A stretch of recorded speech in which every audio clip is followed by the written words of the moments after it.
ఈ భారతదేశంలో ఉన్నటువంటి కమ్యూనిస్ట్ పార్టీలు ముక్కుబడిగా మొట్టికాయలు కొట్టినట్టుగా ఉగ్రవాదాన్ని తప్పుపట్టారే కానీ ఇంతవరకు ఒక్కసారి కూడా కమ్యూనిస్టుల చరిత్రలో కమ్యూనిస్టుల యొక్క సమావేశాల్లో కౌన్సిల్ సమావేశాల్లో కూడా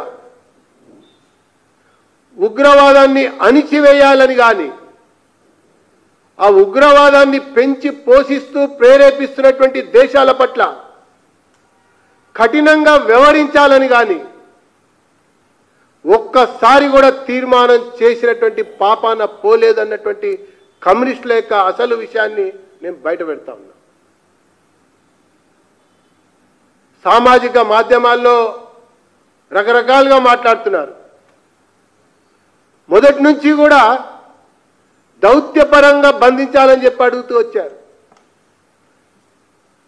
పహల్గామ్కి కారకుల్ని అణిచివేయాలని కానీ మట్టు పెట్టాలని కానీ శిక్షించాలని కానీ ఒక్క కమ్యూనిస్టు నాయకుడు కూడా ఈ దేశంలో మాట్లాడాల.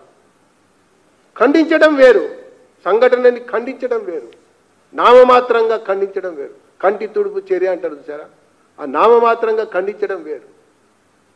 కానీ అంతరాల్లో నుంచి హృదయాల్లో నుంచి తీర్మానం నుంచి పార్టీ పరంగా ఏనాడు కూడా కమ్యూనిస్ట్ పార్టీలు మాట్లాడినటువంటి దాఖలాలు లేవని చెప్పి నేను ఈ సందర్భంగా పేర్కొంటా ఉన్నా.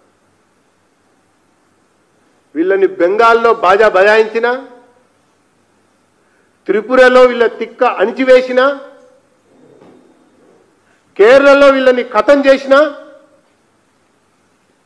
కమ్యూనిస్టులకి ఈ దేశంలో కాలం చెల్లింది అని చెప్పని అనేక సందర్భాల్లో పౌరులు తీర్పిచ్చిన